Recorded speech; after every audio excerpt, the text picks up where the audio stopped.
Good evening, everybody. Tonight I'm going to do a how-to tutorial on making ear warmers. When you make the ear warmers, you always want to have a waste yarn. I'm going to be using this navy blue and green. You're going to cast on like you would when you're making a hat or anything else. So you're just going to weave back and forth between the needles. And you're going to do this all the way around. Oh, make sure you don't skip any. Okay. And then you're going to knit anywhere between 8 and 10 rows. The more rows you have, the less likely it's going to come undone when slip stitching the two ends together. Now that I have knitted, I did 9 rows. Or no, I did 10 rows. So now that I've done that, I'm going to take the yarn you want to use, and you want to just slip it right into your machine. Make sure you leave a good tail. Doesn't have to be super long because you'll leave a longer tail at the end. Okay. So now you're just going to restart your little row counter, and you're going to do, I'm going to make an adult large, so that will be 95 rows. So I will meet you back at the end, and you're just going to knit like you usually do when you make hats. You're just going to knit until you get to 95 rows. So I'll see you back here at the end.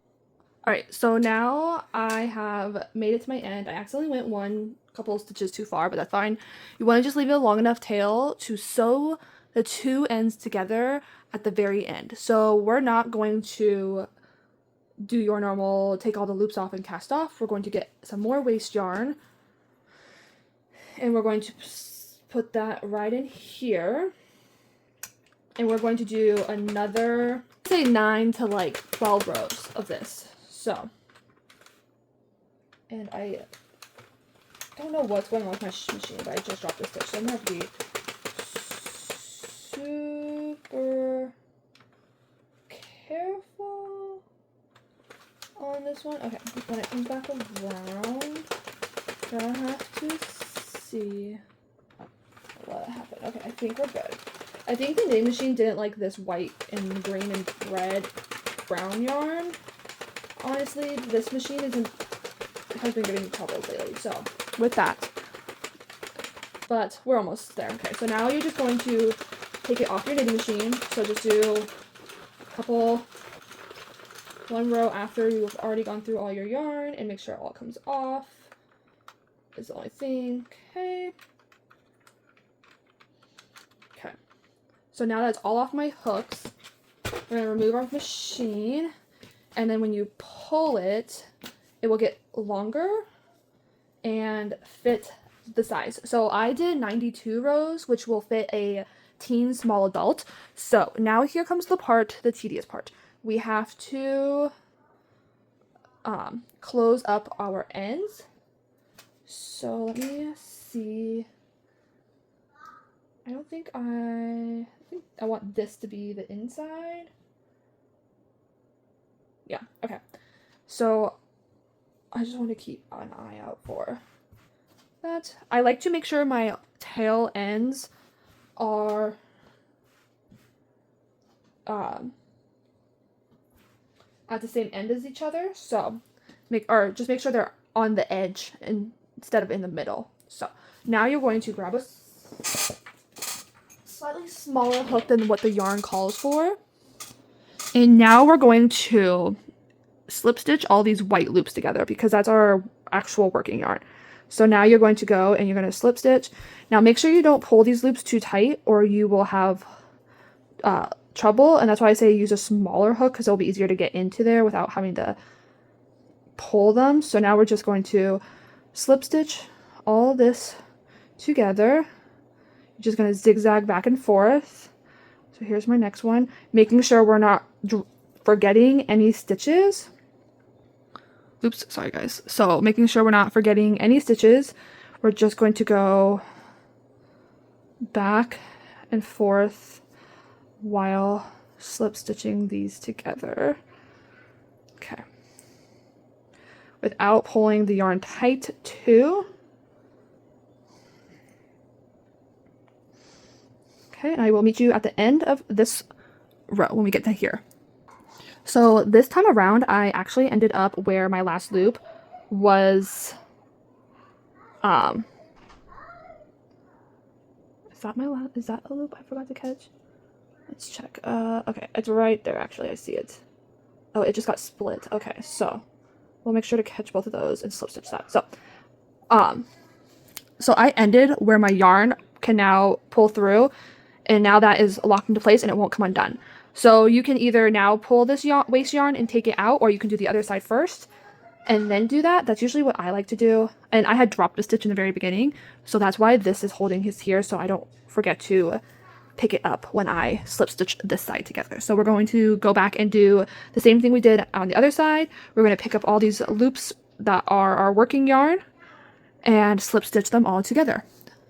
Okay, so on this end, I didn't end up with this thread being the last thing I need to pull through. As you can see, I have 1, 2, 3 on this side and just the one on this side. So what I'm going to do is pick up this one and then go back to this one over here and then go to this one and then this one, and then I will pull that yarn all the way through. So here's my loop here.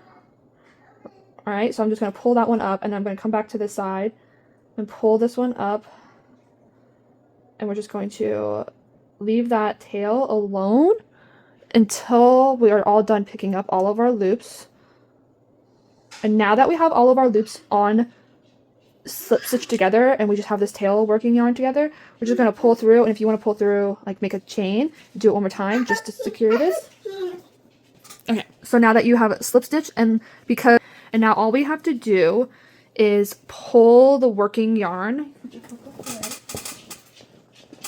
Okay, so now you just pull your working yarn out. See, like right now I'm having trouble. It's probably honestly knot it all up. There we go.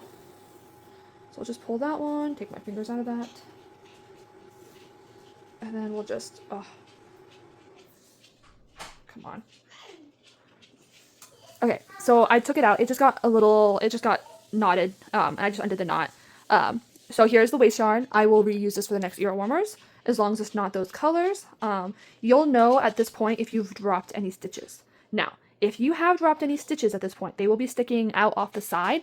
I suggest getting a stitch marker and looping it through to hold it so it doesn't undo the project. And then that way I will show you how to pick up those at the end, so that way you don't have to redo your whole project. So let me take this waste yarn out, and then we'll show you how to fold up the project. Alright, I put a stitch marker here because this is the stitch that I dropped and I didn't catch it when I was stitching up the end. So I will show you how to fix that so you won't ever see this. So the number of rows is how long you want your project to be. So the longer it is, the bigger the head is going to fit. The smaller the rows, the smaller the head is going to fit. The width is going to determine on which knitting machine you're using. So this was a 40, so this covers the ears of an adult perfectly without being oversized. So if you go smaller, just keep that in mind. It might not cover all of the ears, but might fit a child better. So this is the time, if this is your first time and you have imperfections, you want to pick which side goes on the inside and which side everybody sees, this is the time to do it. So if you have an ugly side and you don't want to redo it, you want to make sure that is on the outside. And what we're going to do is we're going to take our ends and we're going to pinch them together, and we're going to then sandwich both ends together, making sure it's all lined up nice and neat. Oh, I always forget to do this part. So it should look like this, 2 sandwiches with sandwiching each other. So this is what's going to give you that twist. So here's our needle and I like to use this because it saves me from having to try and thread my own needle. So you're going to now start at the end, whatever tail end is longer. So want to make sure this is all pulled about the same length. And I like to go through and just go through the loops that I see. So I'm just going to go that way. And you're going to go back through this. I like to go at least 2 times. So you can always make it tighter that way. If you don't want to do that, you don't have to. I just feel like it's more secure. So if you had any loops drop, this is where you're going to pick them up now. So, okay, that's a little too far for me to pick up that loop. So when I get to this loop, I'm going to pick up this loop while sewing the ends together. So we're just going to continuously, this is probably where I will pick up this loop and then take this off.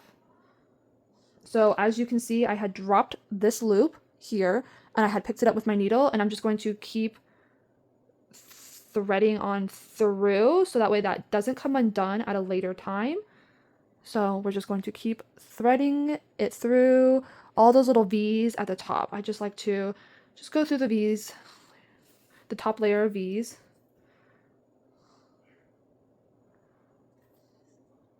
Making sure you pick up each row, okay? You don't want to miss a row because then there'll be a gap. So even on this end, I will pick up that last one. Okay. And now this is where I like to take it and tie it nice and tight, at least 2 times. And this is where I go back through. If you want to check, you can put your fingers in this area here and feel for any holes that you may have left open.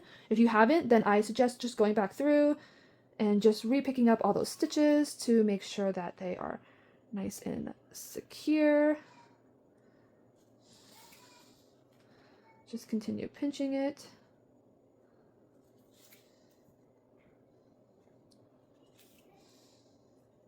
If you leave a really long tail, usually that's what I do. I go back 3 times. Probably won't have enough to do that, so I'll just go back this way. I might have enough. Okay. Okay. Now I'm just going to do it more towards the middle. One more time like that. And I'm going to leave that, and then I'm going to take the other end that I had that was shorter. Now we're going to weave this end through. It doesn't really matter, we're just weaving it in so that it's not loose. Okay. Until we get to, oh, I want that a little bit closer. Okay. About the same length? Yeah, so we'll just do this one again. So I want these 2 yarns next to each other like this, so that you will tie it one more time. Okay, and then I need a bigger darling needle because there's no way both of those are going to fit into that. Okay, so I take both. You could do one at a time. Just trying to do this quickly, so you can take both and just thread them on through. Okay. And then cut the excess yarn. Oh, those aren't my scissors. Okay. Okay, and just give it a nice pull, and then you're going to flip it back to the right side. And now you have a cute pair of twisted ear warmers. And because you only went through that top first row of it, it won't be super bulky on the forehead. It will lay nice and flat. So if you just keep that in mind, if you go through multiple rows, you're going to have more of a bulk layer. So here are the ear warmers. Super cute, super fast. Super easy. All right.